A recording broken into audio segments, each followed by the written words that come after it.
thing. Life is Strange True Colors. All right, so 100% this shit gonna be spoilers. Yeah. So yeah, the game came out, and I just want to know what your thoughts are on it because I'm like, curious about your thoughts, oh, actually. okay, all right, all right, all right, okay. So I guess I'll go first again. Okay, so I literally binge played this game the other day. I started it and I got through episode 1, and then I woke up the next day and I played episodes 2, 3, and 4, I think. Maybe not 4. And then I went to go see Venom 2, and then I came back, played 4 and 5. And yeah, I mean, like, for Deck Nine's first attempt at making a brand new Life is Strange game with their own characters, their own town, everything like that, like, I think that this was like a pretty solid like Life is Strange game, like 100% better than Life is Strange 2. Like Yeah. it's definitely like a trope on this show where like we just riff on that game over and over again. But it's just because when we played it when it was coming out, there were month-long gaps. The story was sort of like all over the goddamn place. The characters, Sean and Daniel, I felt like that they weren't like brothers, like really, and sort of like having the game mechanic be you teach Daniel how to be a good kid was sort of like not all there for me. But now that like this game in particular, True Colors, True Colors, you get to see how people are truly feeling through the colors that they emit because of Alex's powers and sort of like her backstory of having mental illness and like her journey going through like many foster homes and sort of her struggle, and seeing her be reunited with Gabe for only one episode, unfortunately, and seeing on how she has to like now unwrap this mystery and everything like that. Like, honestly, like I really enjoyed True Colors for what it was. It's still Life is Strange, so you got like the corny jokes, the corny dialogue, all of this other stuff.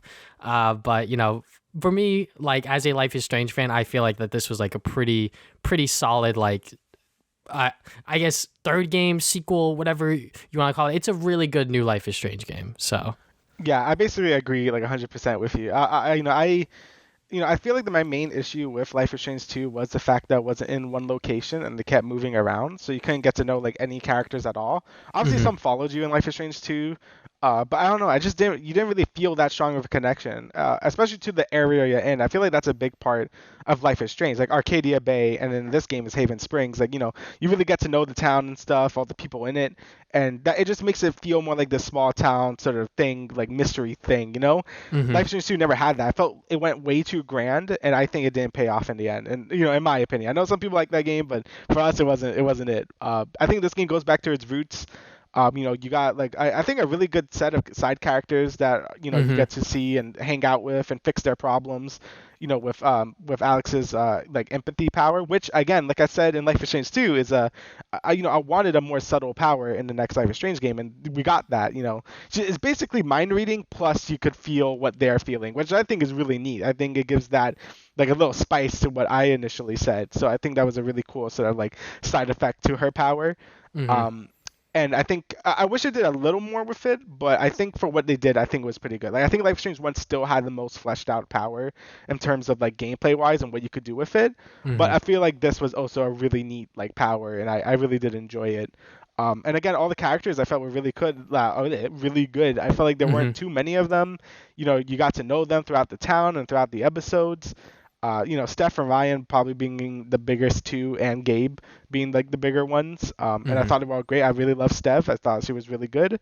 Ryan, I don't know who you romance, but Ryan, like when it comes to Life is Strange, look, I'm always gonna go for the LGBTQ relationship, like 100%. Because honestly, like when I saw Alex, like she felt like a character that could get with Steph, and like they were kind of vibing too, and like after Gabe's death, I don't know, Alex and Ryan, like I don't see that sort of relationship in my eyes. I don't know, there weren't like moments where I was like, oh, like they're like getting close and like they're sort of like flirting with each other, like obviously like there's like dialogue moments where you could like sort of like force that, but within like the natural story, like I felt like her and Steph had a lot more going for them. And also like in my opinion, like I know Steph and Ryan were both close friends with Gabe to begin with, but even like the sort of concept of like dating someone that was close to your family, brother, cousin, whoever, is a little weird.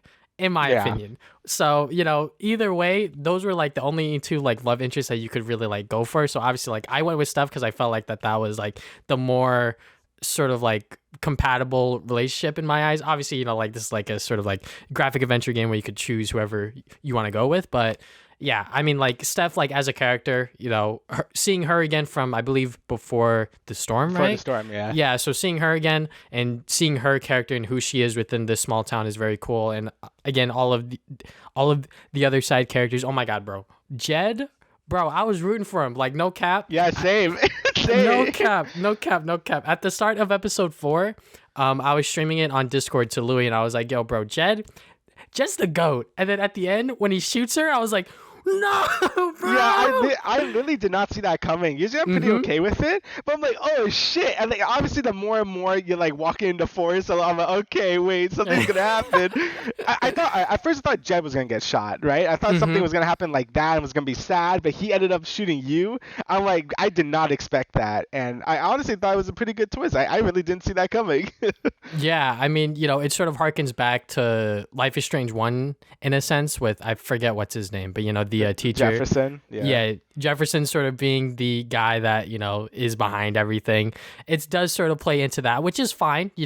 This is Deck Nine's first attempt of making their own Life is Strange game, so them taking sort of notes and pages out of that book to bring it into this one is good and fine because Life is Strange 1 worked. I'm glad we didn't move from, state to state, like in Life is Strange 2, where literally every single episode something big has to happen, and then we got to move to another location because we're moving down to Mexico. But enough about that game. True Colors, them being in a small town really let us enjoy and really get to know the side characters, which I think is like a big part of Life is Strange. And my favorite interaction was with Charlotte when she was like, I hate Ethan, her kid. Yeah. And I was like, I mean, her feelings were valid, because like she loved Gabe and she loved who he was, and like she thought that she could just be okay with her and Ethan, but she fell in love with Gabe, and because Ethan didn't fucking listen, things happened. And her saying that she hated him, I was like, all right, like those feelings are valid, but you just have to like come to the realization that like those are your feelings and that's who you are. It's just depending on what you do with those feelings. Obviously, Ethan didn't know about her mom hating him, which is a good thing because obviously if she like lashed out at her 11-year-old son, that would have been bad.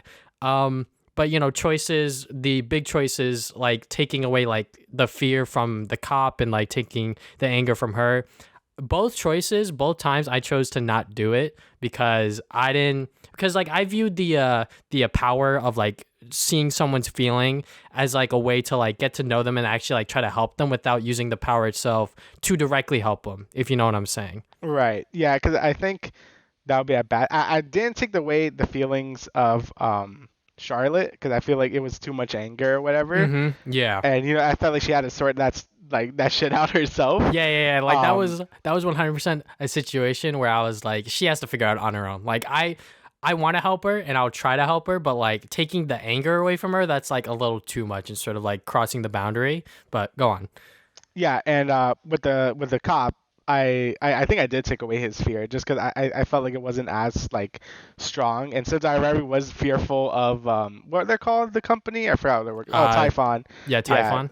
Yeah, Typhon. I'm just like, okay, I'll take this one. 'Cause I didn't really see any other option, so I'm like, okay, and it worked out fine for me. So I'm like, okay, I guess that worked out. Okay, But yeah, so wait, what happened? Yeah. What happened after that? Because I honestly have no idea. Because I signed it because I'm like, I don't want to put Ryan and Steph in danger. Like that was like my thought process behind it. But what happened? He let you walk out.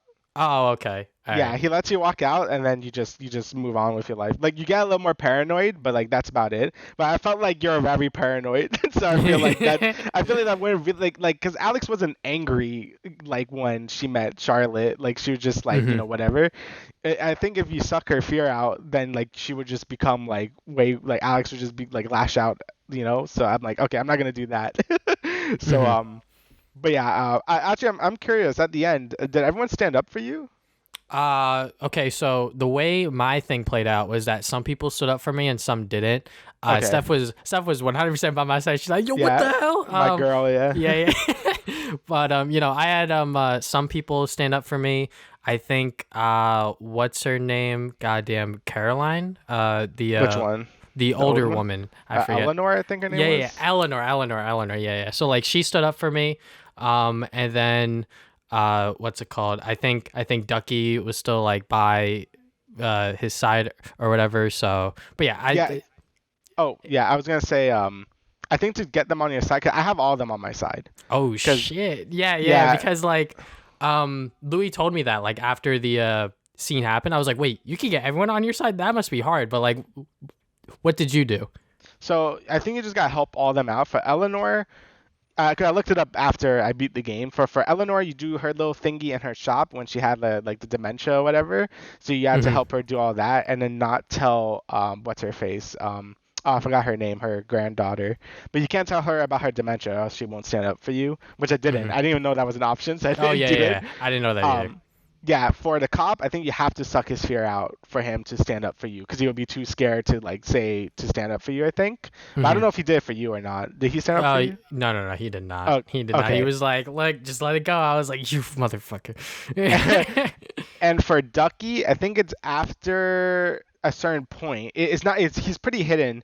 You go back to the bar to go upstairs, but if you go to Oh yeah, the yeah, to yeah. the left area, It's during the party, right? yeah, during the Okay, yeah, yeah. party, Look, yeah. I talked to him, but I didn't use like my feeling thing to like, like sense anything out. Oh, So, okay, I so see. then like at the end when like I see the screen, I'm like, wait, I could have done something with him. Fuck no. Yeah, it was a really good scene too. Honestly, I really like every scene where you help people, like Charlotte, Hmm. Ducky, and Eleanor. Those were some of my favorite scenes, just because like I think they get the thing across of like the tragedy they're feeling without really telling you, because Alex just feels it, and like she gets some of the like tidbits of memories from them, and I think that's really good. Like Ducky never really says why he's like super sad. You just kind of like get it from his own memories. Same thing with Eleanor and Charlotte. Like Charlotte says it a little more directly, but you know what I mean. I think it was really cool how they handled all these like sort of like mental issues while making it too like in your face about it and like doing it respectfully.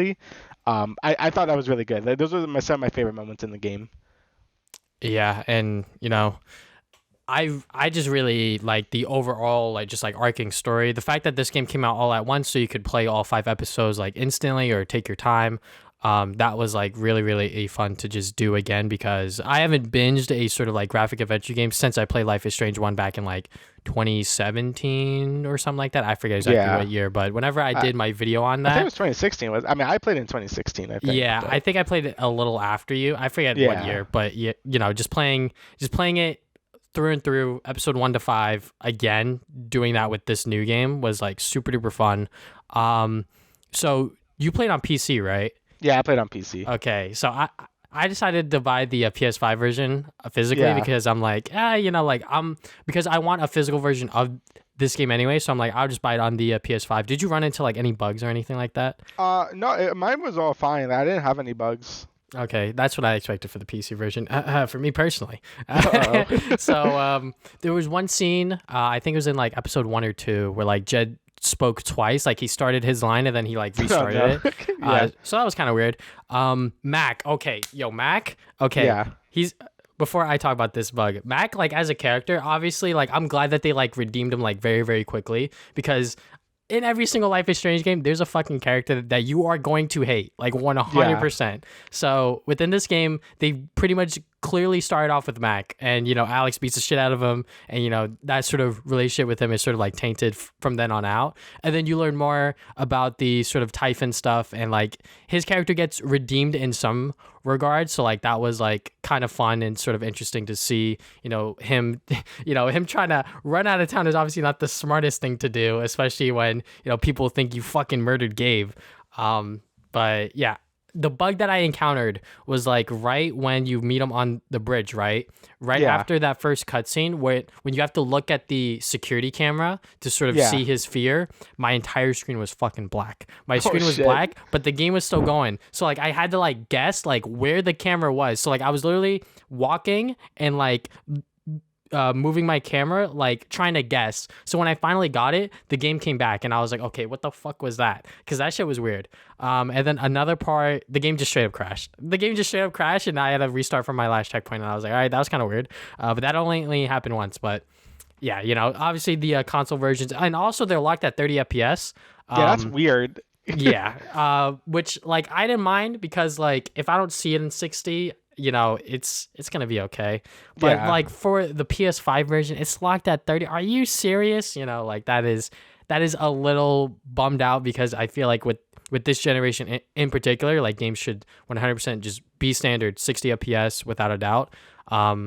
But yeah, what'd you think of the LARP episode? Because like me personally, like I'm not a huge person into like D&D and like LARPing and stuff, but like, doing it for this kid Ethan, I was like kind of into it, but kind of not really. I was kind of like wishy-washy during that part of the episode because, I know the purpose of LARPing for this particular reason. So it was kind of cool to do, but going back and forth with like doing like the puzzle stuff and like trying to get all of these gems towards the end of it, I was like, like this is getting kind of tedious, but what'd you think about it? I really liked it because just dude, when you go to a battle, I'm like, yo, it's about to be turn based, and it went Yes, to it the side was. view. I was like, hell yeah! I really liked it just because I kind of like that stuff, but. It taking the whole episode probably maybe it could have been a bit shorter. I mean, I didn't personally mind, but I think it could have been a bit shorter because I actually think one of the weaknesses of this game is Typhon in general, like them Hmm. being like the main villain. They didn't feel as fleshed out as I wanted them to be, in my opinion. I feel like the main story of this game is more about like Alex and her issues and Gabe and stuff rather than the evil like corporate thing. At least in my opinion, because like most of the fifth episode was about Alex's like mental trauma and not even really Hmm. about Typhon in general. So I feel like that's the majority of the story. So I feel like if you cut some of the LARPing stuff for like more of the Typhon stuff, I wouldn't have minded. But in general, I thought it was really cool, especially like I guess the final boss where it becomes like a straight up just RPG. I'm like that's pretty sick. But yeah, I can see how some people would think it's drags on a bit too much. It does go on for like the whole episode. But for me personally, I thought it was amazing. Yeah, and like, uh, you know, I kind of knew that Gabe was gonna die. Did you have a feeling that he was gonna like bite the dust within the first Yeah, episode? that I kind of knew. That I'm like, I think Gabe is gonna die. I think some reviewers even said he like died. So I'm like, because it's like, oh, it's a murder mystery. But yeah, fine. I'm like, okay, I think your brother is dead, and then yeah, he dies. He just gets a freaking what's that movie was called? Lord of the Flies gets piggied. He just gets a rock thrown in He his gets head. piggied. Yeah, so rip. I mean, yeah, he literally just got the boulder rocked right in his face. No pun intended, but yeah, I knew that he was gonna bite the dust in a sense because Oh, I'm like something has to like propel the game forward, you know? the only thing, because this is a little later, also in episode 5, I thought this was way too convenient that their father was Oh, okay, working yeah, in the yeah, yeah. same Mm-hmm. thing. Yeah, yeah, Yeah, yeah. I was I don't gonna know if you bring have that it. up. Yeah, okay. That was the only part of the story where I was like, okay, like, come on. I think if they, this is all they really had to do, right? Because Gabe was looking for his father anyway. Because if you look through his notes and stuff, he's like, he has like a whole bucket list, and Hmm. finding his father was there. So I think it would have been cool if Gabe went to Haven Springs because he had a lead that his father was there, and he was probably only going to stay there for a little bit, right? But then maybe he met Charlie and said, okay, I'm going to settle down here and just make it my home. And that would make more sense to like why everyone would be there, right? But Hmm. no, he never really even knew his father was there. And it's just a big coincidence. I think that's way too, like, that's too Yeah, much for me. that's like Yeah. way too like on the nose sort of thing, like way too Yeah. coincidental. So like when that twist happened, like when she finds the pendant and their photos are in there, I'm like, no fucking way they did that. Like Yeah. he was actually like a minor within those mines that Jed kind of fucked up and killed a bunch of people. Yeah. So yeah, I mean, like I definitely also have a problem with that. Them alluding to like their family problems throughout the entire series, and then having them have this fifth episode sort of like flesh all of that stuff out. I was fine with, but bringing his dad all the way back to him being one of the victims that died within Jed's fuck up. I was like, all right, like that's kind of like far out there, but I Yeah. guess that might have been where they wanted to take it to begin with.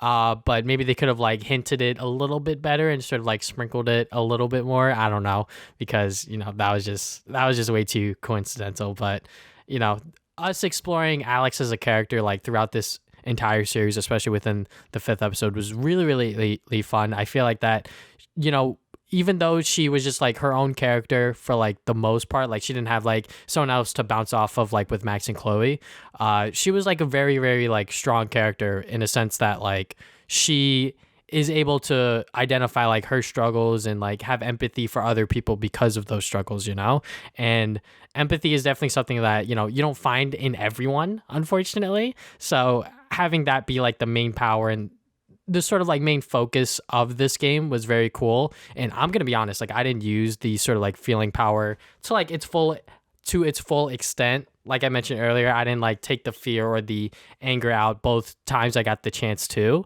Um, and when I was given the opportunity to tell Gabe about my powers, I chose not to and sort of just like kept it away from him. And then he fucking bit the dust. And then Alex sort of just like told Ryan and Steph about it. I'm like, I guess these powers are kind of just like whatever, but you know, it Yeah, is I what it mean, is. yeah, I really liked using it. I basically just scanned like everyone using it. Like you could like if hmm someone has an emotion, like a lot of the NPCs, you could just kind of scan. There's one really funny NPC. I think it was during the LARP where some dude was with some telemarketer, and if you scan him, he just like fuck. Like, it was really funny. That's just like his whole internal screaming. It was really funny. Um, and I do feel like they could have done more. Like, I think there should have been more options to like suck I guess feelings away from people, because I think that was a really interesting part of the power that you only really do twice. Like I feel like it could hmm have been cool to have a bit more sprinkle in there to really show the bad effects of her power where you take it in for yourself. But I felt like they didn't really do enough with that. Like they did that in the first instance with Mac, and then the other two are options you have the choice to do. I think it would have been cool if it was a more of a gameplay thing where it really affected Alex and like the people around her. But you can't have everything. I think for the most part, I think Deck Nine did a really good job though with the power and just almost everything. The only thing I felt like just needed a little more fleshing out was the I guess the villain like Typhon himself. hmm But besides that, I think they did a great job. I think this was a really good step in the right direction. I think taking the series back to what it's good at, but still doing some newer things is exactly what it needed. Because again, we weren't big fans of Life Strange 2. I think it was a little too like grand. It was a little too much like stuff going on, and not being able to use the power yourself is a pretty big a big no-no for me. I feel like the main character should always have the power, and it should hmm be something subtle in my opinion. I feel like telekinesis is like way too like a bombastic of a power to like have. Like again, mind reading or time travel like both fit this sort of game structure way more. But yeah, overall, I really liked it. I still think I prefer the first game over it, just because I think the first game did basically everything right. But this is a hmm this is a close second. Like it's definitely my second favorite Life is Strange game. And I think the series is in good hands now. If Deck Nine decides to do another one, I'll definitely be excited for it. Yeah, and which ending did you pick? Because I definitely Oh, picked leaving the fucking town. I honestly I was gonna leave because that's what Steph wanted, and it made sense for Alex as a character. But then hmm he went over like look at this awesome life you could have. I'm like fuck, I want to live there. So then I stayed. I felt like they kind of alright. This is also another issue I have with the game where they showed you all this cool shit for staying there. Like oh look how awesome this is, but it didn't really show you. I know that's kind of the point because you don't know what's gonna happen if you get out of there. Like I get it, hmm but it's also like I don't know. Like I just like you convinced me guy. Like, yeah, so I kind of ended up staying. I was gonna leave, but I ended up staying instead because I'm like, that's a cozy place. Like, it probably makes more sense to leave, but whatever. It doesn't really matter too much in the end. It's just a nice little happy ending. But hmm yeah, it was nice. It was a really good adventure. I liked it. Yeah, I mean, the reason why I left was because, well, for one thing, that town's fucking cursed. I'm good. I'm out. It's cursed, I yeah. solved y'all problems. I'm good. Like he was talking about, Ghost Gabe about how you could like make your own home here. You could make your own traditions. Start from square one pretty much because of everything that's happened. And I was like, like that's a good idea, but I'm the kind of person that likes to move on and sort of try new things. And I feel like that because she's still young, like she's 21. She has these ambitions about, doing music and all of this other stuff. I'm like, well, fuck it. Why not? Why not try to, go out and be a musician because you only have one life to live. And, being in this small town, it is cozy. It is nice. That sort of life was very, very much stable for her. But going out there and seeing what the possibilities were, definitely intrigued me more just because of my own life experiences and shit like that. So, and just who I am as a person. But yeah, and I just like overall felt like the game's story, instead of like being about like empathy and feelings and all of this other stuff, I felt like when she got to town and like her journey within the town itself, it was also about like finding a home, and like the Yeah. home you make is going to be home. Like it doesn't matter where you are. Home isn't just a place. It's about, the people around you and sort of like the choices that you make as well. So, if she wanted to go on the road, she'll find a home and family there. And, if she still wants to go back, there's always that chance, and she can view that place as home still, or wherever she is now, So yeah, that's why I left. Town's cursed and just who I am as a person, I guess. But No, yeah, it totally makes sense. Like that's everything I got from that. And again, I was gonna leave, but then like Gabe gave me all that like big old speech, and like, all right, fine, I'm gonna stay, I guess. But yeah, I definitely do think it kind of fits the themes more if you do end up leaving, just because, yeah, like you said, like home is where the heart is, I guess. I don't know. It's like where the Mhm. people are like you want to be with. Obviously, she's gonna be with Steph, and that's like basically home to her or whoever you decide to romance. So yeah, I think like overall, I think that makes more sense for the story. But in the end, I don't think it's as like I don't feel as divisive about it as the Life is Strange one ending, where I feel like one is like better than the other, just in terms of like themes of the story. But Mhm. I won't really get into that. But yeah, overall, I thought it was really good. Again, like I said, only issue I had was like Typhon not being like maybe should have been a little fleshed out. I felt like it could have been a little longer, not too much longer. I think 10 hours was good. But I felt like Life is Strange 1 was a pretty perfect length. And I looked at my Steam like thing. It's like it took me like 15 hours to beat Life is Strange 1, which I thought was pretty good because I think you could have like an extra episode or maybe an episode longer just to, again, flesh some things out. Don't make it too long. Life is Strange 2. Life is Strange 2 apparently took me 20 hours to beat. I'm like, what the fuck? That's why I felt like it dragged too long because it was way too long. But this game is definitely on the shorter side. It took me the same length to beat Before the Storm. So I felt like they probably could sneak in a little more stuff in it. But again, for the most part, I think they did a great job. Yeah, I mean, a 10-hour graphic adventure game I think is fine, especially for a game like this where like decisions matter, but they aren't like the end all be all sort of thing. It's just like how you want the story to go and how you want to play it out. Basically, yeah. So, I'm fine with that. It's not like fucking Detroit Become Human where like there's like a bajillion possibilities and shit like that. Yeah, I don't So, really care about choices. I know this sounds weird, but I don't really care about choices when it comes to games like this. But obviously, it's cool when it affects stuff because that's the whole point. But I kind of just want to play like a story, I guess, if that makes any sense. mhm. And yeah, obviously the game being, I don't want the game to also be overly long, just enough to flesh things out. Like that's all. I know some people are gonna be like, I spend $60 on a 10-hour game. I'm like, I don't know. That's never like too much of an issue for me as long as I get like a good experience out of it. Like I don't know. I don't really care that much. So I don't really complain about length unless I really feel like it needed more. But I feel like this game didn't really need too much more, so I felt really satisfied. Yeah, and one last thing I have to ask. So, like, when you were Yeah. trying to like get Deanne to like spill the beans on shit, who'd you send over, Steph or Ryan? Oh, I sent Ryan because I thought, like I don't know if she's gay or whatever, like right? Because most people are straight, right? So I was like, okay, I'll send Ryan, and apparently that choice had no difference. The only thing it affected is your relationship status with each of them. So Steph was like, kind of like sad, like, oh, she doesn't find me attractive. I'm like, wait, no, wait, that's not what I meant. But then I fixed it later, so it's fine. But still, I was just like, no, that's not what I meant. I just did it because I thought it would be a better plan.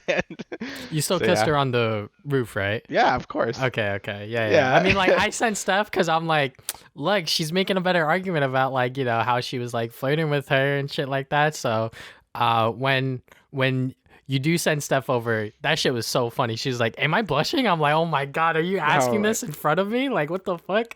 Um, but yeah, overall, game's great. Game's fucking fantastic. If you didn't know that already, because this is a spoiler review, and I cannot wait to see what Deck Nine does with this franchise, because I believe now it's been handed over to them from Don't Nod, which is fine.